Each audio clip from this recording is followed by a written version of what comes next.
नमस्कार सभी साथियों को स्वागत करता हूं सभी का इस यूट्यूब चैनल पर। साथियों, रीट 2022 के लिए देखिए 2-3 दिन का और आपके पास समय बचा है। स्पेशल क्वालिटी वाले पेपर लेकर आ रहा हूं रोजाना। 4 से 5 वीडियो आपको रोजाना प्रोवाइड किए जा रहे हैं। उसी संदर्भ में हिंदी शिक्षण का पेपर लेकर आया हूं संपूर्ण 30 प्रश्नों का, जिसमें टीचिंग मेथड प्लस व्याकरण के हिंदी व्याकरण के प्रश्न आपको देखने को मिलेंगे। आप यूँ कह सकते हो कि 23 जुलाई 24 जुलाई इन दोनों दिनों में जो आपके पेपर होगा, तो हिंदी के पेपर का लेवल यहाँ पर आप जो पेपर हल कर रहे हो इससे कम रहने वाला है। तो जितने प्रश्न आप यहाँ पर हल करते हो ईमानदारी से, उससे भी ज़्यादा प्रश्न आप रीट एग्जाम में हल कर सकते हो हिंदी में। तो वीडियो को पूरा देख करके जाइएगा। लेवल 1 के लिए भी है और लेवल 2 के लिए भी है। तो चलिए शुरू करते हैं आज के इस वीडियो को। इनमें से कौन सा अ उपसर्ग का उदाहरण नहीं है? असामाजिक, अवस्था, अशिक्षित, अधर्म। तो मित्रों, कौन सा अ उपसर्ग का उदाहरण नहीं है बताइए। देखिए यहाँ पर अ प्लस सामाजिक, अ प्लस सामाजिक तो अ उपसर्ग लगा हुआ है। अ प्लस धर्म अ उपसर्ग लगा हुआ है। अ प्लस शिक्षित, अशिक्षित अ उपसर्ग लगा हुआ है। अर्थात पहले तीसरे चौथे में तो अ उपसर्ग लगा है, लेकिन दूसरा अवस्था अ प्लस वस्था थोड़ी होता है साथियों, अ प्लस वस्था नहीं होता है, मतलब इसमें अ उपसर्ग नहीं लगा है। प्रश्न नंबर 1 में दूसरा विकल्प सही है। चलिए नेक्स्ट प्रश्न। तो मित्रों, प्रश्न नंबर 2 है, प्रशांत पढ़ने में बहुत होशियार है, वाक्य में उद्देश्य है। प्रशांत पढ़ने में बहुत होशियार। तो साथियों देखिए, उद्देश्य का मतलब होता है कर्ता। क्या होता है? कर्ता। कर्ता यहाँ पर कौन है? प्रशांत। मतलब उद्देश्य क्या है? प्रशांत। विकल्प नंबर 1 सही है साथियों प्रश्न नंबर 2 में। चलिए प्रश्न संख्या 3 है आपके। इनमें से किस विकल्प में विराम चिन्ह का सही प्रयोग हुआ है? तो विकल्पों को देखते हैं। पहला विकल्प है, बाजार से सामान कौन लाया था, ये विराम चिन्ह लगा हुआ है। दूसरा है, अरे, फिर ये विराम चिन्ह, कितना सुंदर दृश्य है, फिर विराम चिन्ह। वाह, फिर विराम चिन्ह, फिर मजा आ गया, फिर विराम चिन्ह लगा हुआ है। और राम ने कहा कि वह नहीं आएगा। तो साथियों विकल्पों को देख लीजिए, विराम चिन्हों को देख लीजिए, और फिर जहां पर आपको लगता है कि इसमें सही प्रयोग हुआ है उसका चयन प्रश्न संख्या 3 में करना है। तो देखो, प्रश्न संख्या 3 में जो पहला विकल्प है ये कह रहा है बाजार से सामान कौन लाया था। कौन लाया था मतलब एक तरह से प्रश्न पूछा जा रहा है, तो यहाँ प्रश्नवाचक चिन्ह आना चाहिए, तो ये गलत है। अरे, कितना सुंदर दृश्य है, ये विस्मय सूचक चिन्ह तो सही है, लेकिन यहाँ प्रश्न नहीं पूछा जा रहा है, तो ये भी गलत है। वाह, मजा आ गया, तो ये विस्मय सूचक और यहाँ पूर्ण विराम चिन्ह बिल्कुल सही लग रहा है।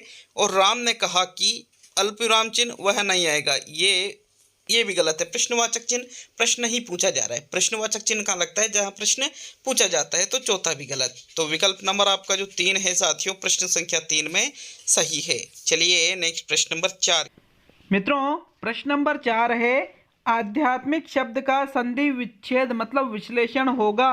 अध्याय प्लस इक, अधि प्लस आत्मिक, अधि प्लस आत्म प्लस इक, आ प्लस ध्याय प्लस इक। तो राइट आंसर बताइएगा प्रश्न नंबर 4 में। देखिए, आध्यात्मिक का संधि विच्छेद व विश्लेषण करें तो इसका विश्लेषण होगा अधि प्लस आत्म प्लस इक। अधि प्लस आत्म अध्यात्म, अध्यात्म प्लस इक आध्यात्मिक। तो साथियों तीसरा विकल्प सही है प्रश्न नंबर 4 में। चूंकि यहाँ पर जो दूसरा विकल्प है वो भी सही हो सकता है, लेकिन पूर्ण विश्लेषण तीसरे में हो रहा है, इसलिए तीसरा ही विकल्प आपका यहाँ सही रहेगा प्रश्न नंबर 4 में। चलिए आगे बढ़ेंगे प्रश्न नंबर 5 पर। निम्न में से कौन सा शब्द शुद्ध है? बुढ़ापा, ब्रह्मांड, अंधकार और मनोकामना। शुद्ध शब्द का चयन कीजिए साथियों प्रश्न नंबर 5 में। देखिएगा, बुढ़ापा में छोटे ऊ की मात्रा लगती है साथियों, तो फिर ये गलत हो गया। अंधकार में यहाँ बिंदी लगती है, चंद्र बिंदु नहीं लगता है, अनुस्वार लगता है, तो फिर ये भी गलत हो गया।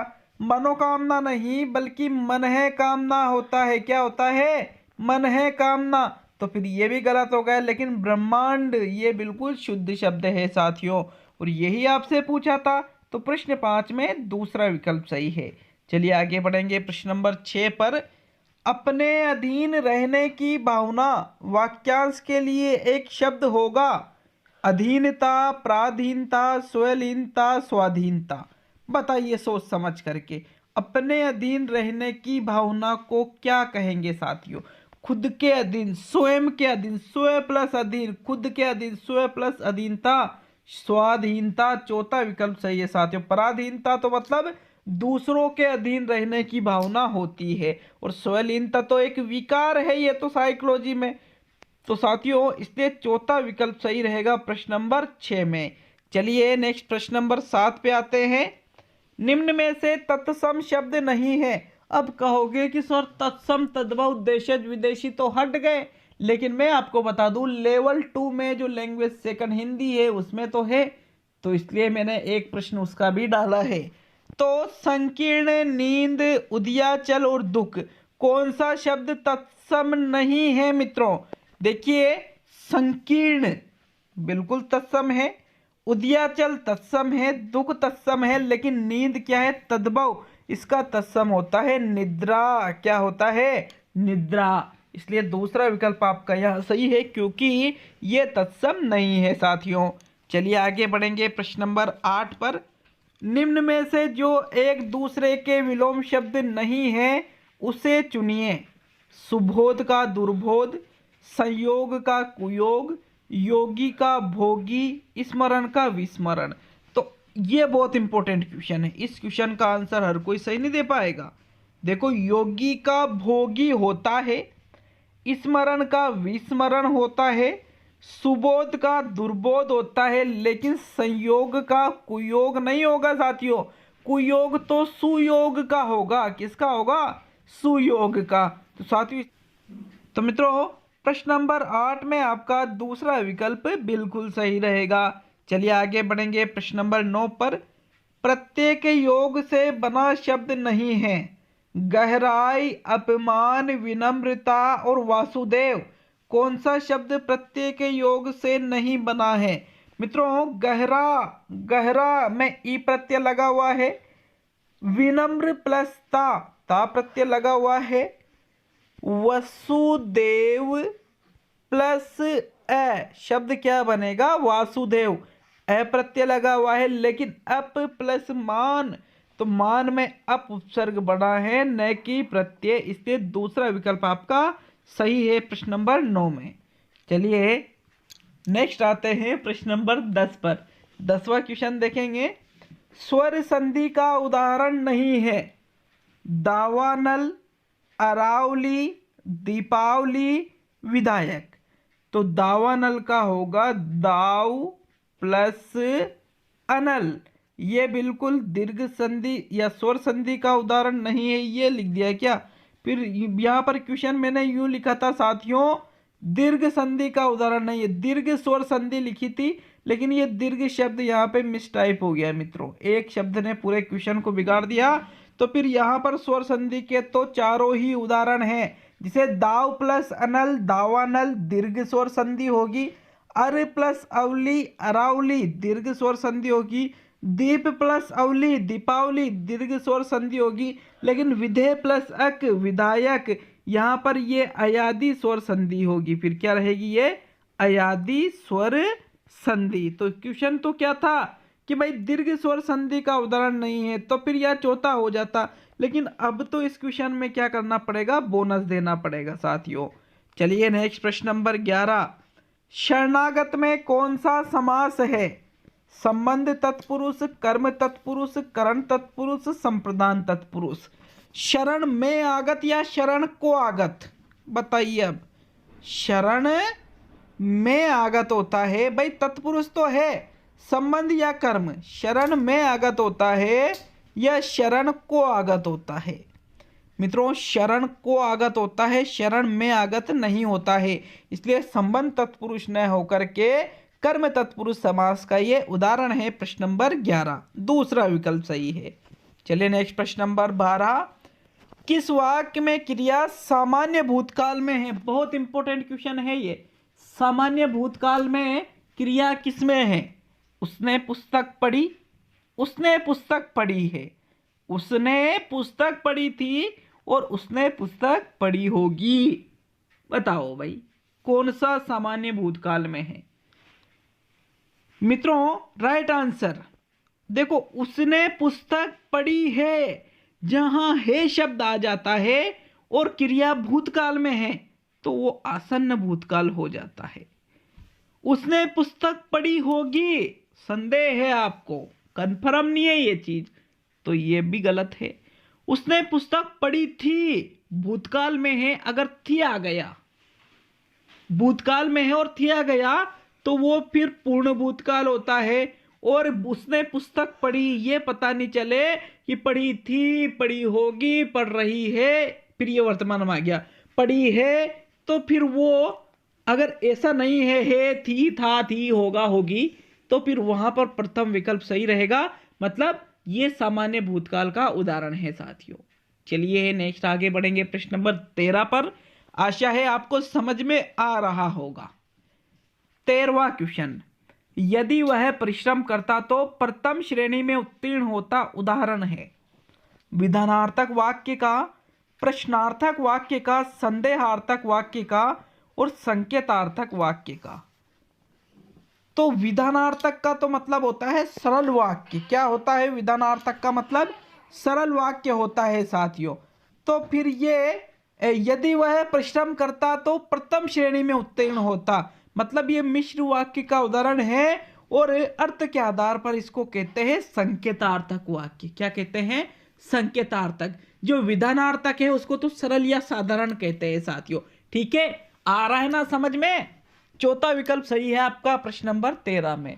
चलिए नेक्स्ट प्रश्न नंबर 14। साथियों प्रश्न नंबर 14 है, संयुक्त वाक्य का चयन कीजिए। विकल्प है मेरे पास एक पुस्तक है जो अभी ली है, दूसरा है माँ बाजार गई है, तीसरा है वह गरीब है और चौथा है मैं गया और लौट आया।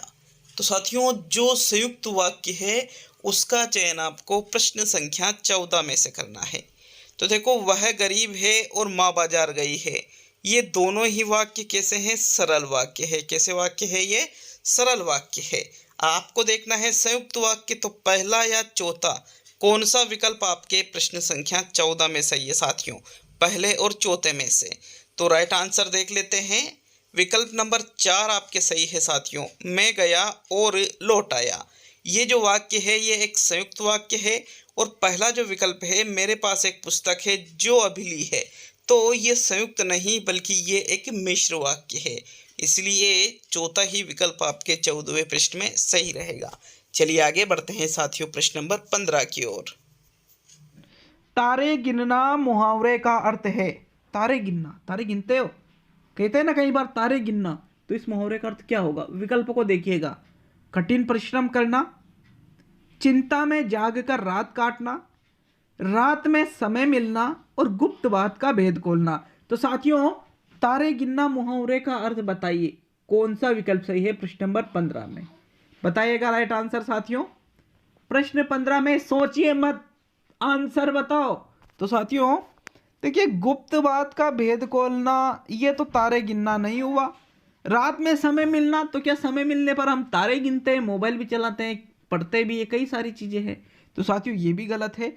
चिंता में जागकर रात काटना, तारे गिनना मतलब रात कटते नहीं, कट रही है। विकल्प नंबर 2 सही है साथियों। प्रश्न नंबर 15 में ऐसी परिस्थितियां ज्यादातर किशोरावस्था के बाद उत्पन्न होती है और किशोरावस्था के अंतर्गत भी। तो दूसरा विकल्प सही रहेगा आपका प्रश्न नंबर 15 में। नेक्स्ट प्रश्न नंबर 16, मूड सही होना चाहिए आपका, बिल्कुल अच्छी तरह से क्वेश्चन को करिएगा। पूर्ण वाक्य और पूर्ण अर्थ प्रकट करने वाले वाक्यों को कहते हैं मुहावरे, लोकोक्तियां, सूक्ति और गंभीर कथन। तो जो पूर्ण वाक्य और पूर्ण अर्थ प्रकट करे उनको कहा जाता है क्या? क्या कहा जाता है? उनको लोकोक्तियां कहा जाता है साथियों। विकल्प नंबर 2 सही है आपका प्रश्न नंबर 16 में। चलिए आते हैं प्रश्न नंबर 17 पर। शिक्षण विधियों का क्वेश्चन आ गया ये।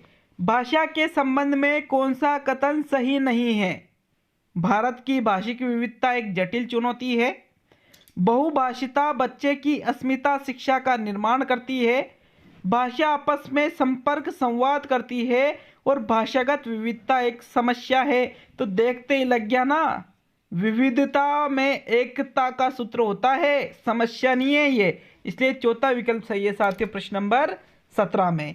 चलिए आगे बढ़ते हैं प्रश्न नंबर 18 पर। 18वां क्वेश्चन, द्विभाषी पद्धति का क्षेत्र नहीं है। द्विभाषी पद्धति मतलब दो भाषाएं, प्राथमिक कक्षाएं, सम्मेलन में गोष्ठियां, विदेशी भाषा का शिक्षण और अनुवाद शिक्षण। तो मित्रों अनुवाद तो बिल्कुल द्विभाषी होता है, विदेशी भाषा में शिक्षण भी द्विभाषी है, सम्मेलन गोष्ठियों में भी किया जा सकता है, लेकिन प्राथमिक कक्षाएं द्विभाषी का क्षेत्र नहीं हो सकती है, क्योंकि छोटे बच्चे दो दो भाषा सिखाओगे क्या उनको? है दो दो भाषा छोटे बच्चों को सिखाओगे? नहीं सिखा पाओगे साथियों। विकल्प नंबर 1 सही है आपका प्रश्न नंबर 18 में। चलिए नेक्स्ट प्रश्न नंबर 19 पे आएंगे। बहुभाषिक कक्षा में मातृभाषा प्रयोग को स्वीकार किया जाना चाहिए, अधिक महत्व नहीं दिया जाना चाहिए, अनदेखा कर दिया जाना चाहिए और अस्वीकार किया जाना चाहिए। तो राइट आंसर बताइए 19वें क्वेश्चन में मित्रों। देखिए जो बहुभाषिक कक्षा है वहां पर जो मदर टंग मातृभाषा है उसके प्रयोग को स्वीकार किया जाना चाहिए साथियों। क्या किया जाना चाहिए? स्वीकार। विकल्प नंबर 1 सही है आपका प्रश्न नंबर 19 में। चलिए आगे बढ़ेंगे प्रश्न नंबर 20 पर। निम्न में से भाषा शिक्षण का सूत्र है, भाषा शिक्षण का जो सूत्र है उसका चयन कीजिए साथियों। विकल्प नंबर 1 है तार्किक से मनोवैज्ञानिक की ओर, विश्लेषण से संश्लेषण की ओर, मूर्त से अमूर्त की ओर, कठिन से सरल की ओर। तो भाषा शिक्षण का सूत्र कठिन से सरल की ओर तो होगा नहीं, विश्लेषण पहले थोड़ी किया जाएगा, विश्लेषण से संश्लेषण की ओर भी नहीं होगा, बल्कि यह होगा मूर्त से अमूर्त की ओर, कि मूर्त ज्ञान बच्चों को पहले दिया जाए और फिर अमूर्तता की तरफ बढ़ा जाए साथियों। तो विकल्प नंबर 3 सही रहेगा आपका प्रश्न नंबर 20 में। अब आगे बढ़ेंगे प्रश्न नंबर 21 पर। 21वें क्वेश्चन को ध्यान से सुनिएगा आप अच्छी तरह से, यहीं पर मन लगाकर।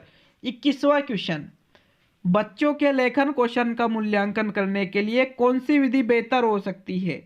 लेखन कौशल का मूल्यांकन करना है आपको, कौन सी विधि बेहतर रहेगी? अपने अनुभवों को लिखना, श्रुत लेख, पाठाधारित प्रश्नों के उत्तर लिखना और सुंदर लेख का अभ्यास। तो भाई साहब लेखन कौशल का मूल्यांकन करना है तो ऐसी स्थिति में बच्चे अगर खुद के अनुभव लिखेंगे, खुद के अनुभव, तो वो सबसे बेस्ट रहता है, क्योंकि खुद के अनुभव में वो बात होती है, नए नए विचार वो बताते हैं लिखित क्षमता के माध्यम से, लिखित अभिव्यक्ति के माध्यम से। तो ये सबसे बेस्ट माना जाता है। ये तो बाकी चीजें रट्टा आधारित होती है। विकल्प नंबर 1 सही है 21 में। नेक्स्ट प्रश्न नंबर 22, 22वां क्वेश्चन मित्रों। 22वां क्वेश्चन है, पढ़ना के बारे में कौन सा कथन उचित नहीं है? पढ़ना, पठन।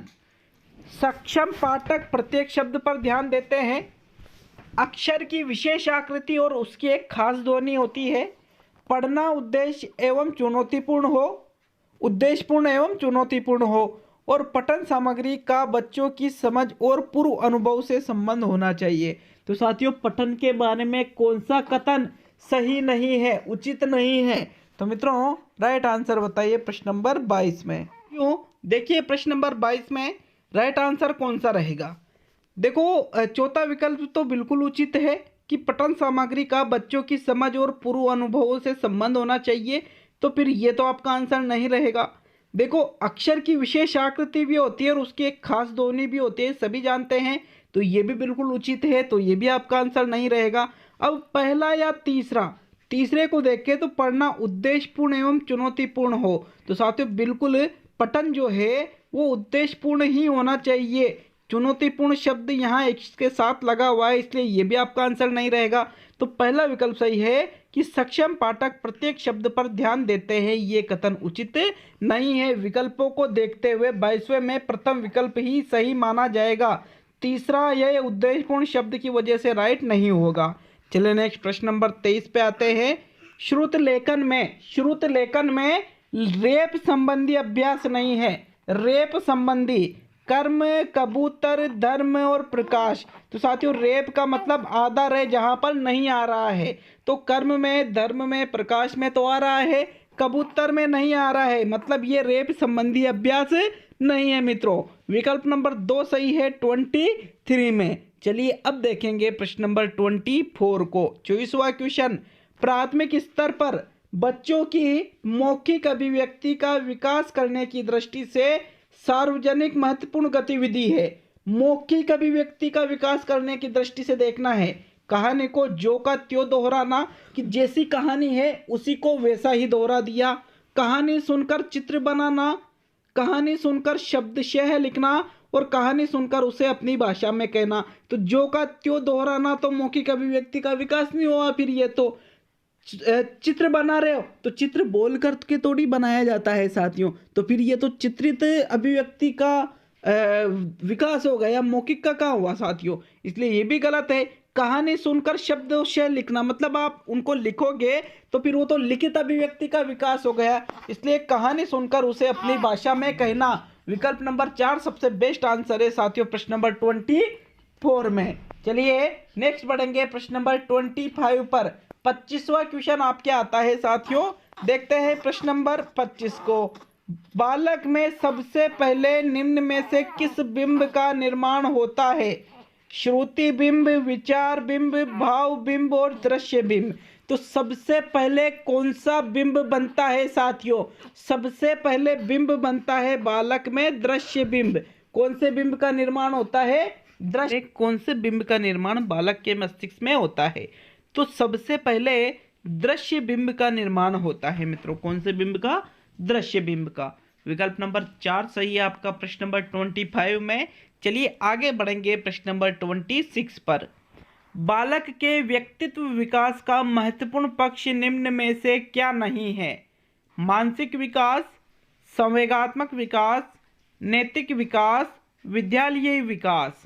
तो बालक का जो व्यक्तित्व विकास का महत्वपूर्ण पक्ष है, मानसिक विकास भी महत्वपूर्ण पक्ष होता है, संवेगात्मक विकास भी महत्वपूर्ण पक्ष होता है, नैतिक विकास भी महत्वपूर्ण होता है, लेकिन विद्यालयी विकास महत्वपूर्ण पक्ष के अंतर्गत नहीं रहेगा व्यक्तित्व विकास हेतु। विकल्प नंबर 4 सही है साथियों 26 में। चलिए आगे बढ़ेंगे प्रश्न नंबर 27 पर।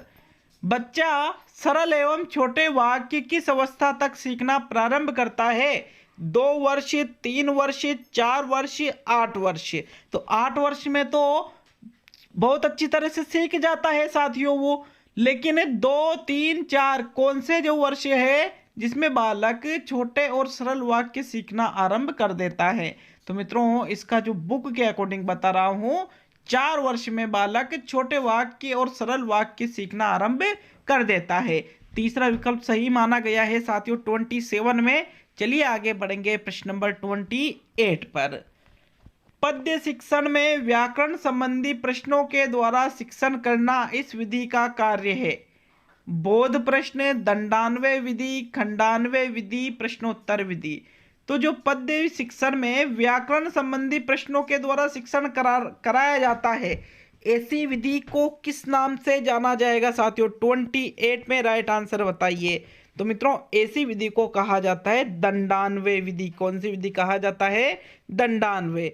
तो क्योंकि यूं है कि पद्य शिक्षण में भी व्याकरण संबंधी प्रश्नों द्वारा शिक्षण कराया जा रहा है, तो यूनिक प्रश्न कराया जा रहा है, तो प्रश्नोत्तर विधि हो गई। नहीं, दंडान्वय विधि ही इसका उचित विकल्प सही है 28 में, दूसरा आंसर। चलिए नेक्स्ट आते हैं प्रश्न नंबर 29 में। पद्य शिक्षण हेतु काव्य सौंदर्यानुभूति के लिए आवश्यक है। काव्य का प्रस्तुतिकरण सस्वर, मर्म स्पर्शी और भावोद्दीपक होना चाहिए। स्तरानुकूल काव्यांशों का चयन करना चाहिए। काव्य के भाव एवं विचार सौंदर्य पर बल देना चाहिए और उक्त सभी। तो साथियों काव्य सौंदर्य अनुभूति के लिए ये सभी चीजें आवश्यक है। चौथा विकल्प सही रहेगा 29 में। अब देखेंगे प्रश्न नंबर 30 को। विशेष उदाहरणों के आधार पर नियम निकालने की विधि को किस नाम से जाना जाता है? आगमन विधि, निगमन विधि, नियम विधि और बोध विधि। तो उदाहरणों के आधार पर नियम निकाल रहे हो, ऐसा होता है आगमन विधि में, जो कि विशिष्ट से सामान्य की ओर, ज्ञात से अज्ञात की ओर बढ़ती है साथियों। उदाहरण से नियम की ओर बढ़ती है साथियों। तो प्रथम विकल्प 30वें क्वेश्चन में सही है। अब अंतिम और 31वां क्वेश्चन, मतलब इसमें 31 क्वेश्चन शामिल किए थे साथियों। 31वां क्वेश्चन है आगमन पद्धति का प्रथम सोपान है। एक क्वेश्चन जो बोनस का हो गया था, तो इसकी वजह से 31 क्वेश्चन शामिल कर लिए। व्याकरण सूत्र, उदाहरण और नियम, आगमन पद्धति का प्रथम सोपान किसे माना जाता है? राइट आंसर बताइए। मैं आपको बता दूं कि कमेंट बॉक्स में आप कमेंट कर सकते हो साथियों। मैं कमेंट पढ़ता हूं सभी, ये भी याद रखना आप, सभी कमेंट में पढ़ता हूं, और जो वाजिब कमेंट मुझे लगता है उसके उत्तर भी मैं देता हूं साथियों। तो यहाँ पर अगर आपको किसी प्रश्न पर डाउट हो तो आप हमें कमेंट करके बता सकते हो। अगर संशोधन करना हो तो मैं तुरंत कर देता हूं, नहीं तो कोई संशोधन होने की गुंजाइश नहीं होती है। तो आगमन पद्धति का प्रथम सोपान है उदाहरण। सबसे पहले उदाहरण प्रस्तुत किए जाते हैं साथियों। विकल्प नंबर 3 सही है आपका प्रश्न नंबर 31 में। तो आज का ये हिंदी का टेस्ट भी पूरा हो